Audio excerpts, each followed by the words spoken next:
See you tomorrow. Sure, see you. Donna Henderson turned into the narrow cobbled lane that was a shortcut to the taxi rank. Her friends continued down the street, chattering like sparrows, their much brighter plumage a vivid splash against the drab city night. The older girls were heading off to yet another club, but Donna was on a strict curfew.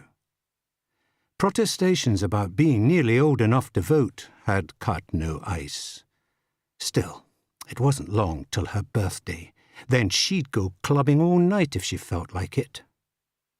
Her mouth relaxed into a smile as she thought about tomorrow. Tomorrow she'd be working with that new stylist Mark. In her mind, she saw them together. She would be all attentiveness, while he would surely reward her efforts with one of his gorgeous smiles. The fantasy continued on down the lane, past the back doors of restaurants and the cinema, past the chained-off squares of car parks belonging to the darkened offices above. There was a streetlight halfway down, an ornate structure dating from the earlier part of the 20th century. Its weird elongated shapes, which were now a landmark of this city, drew the eye upwards. Donna, looking up at the lantern's black outline against the sodium glow of the sky, did not see the movement from the shadows until it was too late. The silver bicycle chain swept upwards in a graceful arc. Then two leather-clad fists yanked it tight. Donna's hands scrabbled towards her neck for a moment. As she fell, the lamp swung overhead, scattering shards of light. Then unseen hands put out the light for good. Donna never heard the thud as her body hit the cobbles.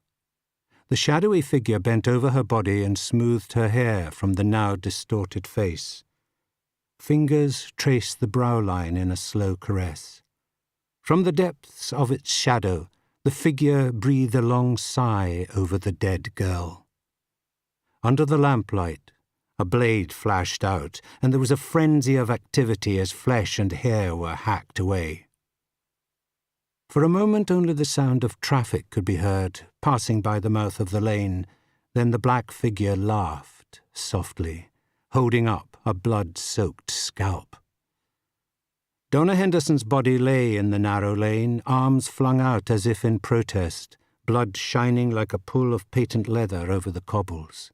It was over so quickly, all her dreams of tomorrow crushed in that swift and brutal act. Hilary Fleming strode through the knee-high grasses, her hands stuck into the pockets of her wax jacket. The wind, which blew her blonde hair over her eyes, flattened the grasses around her. For a moment she lost sight of Toby. Then, pushing back her hair, she saw his feathery tail, thrashing through the thicker undergrowth ahead. Hilary smiled as she raised her face to the morning sun. What a perfect way to begin the day.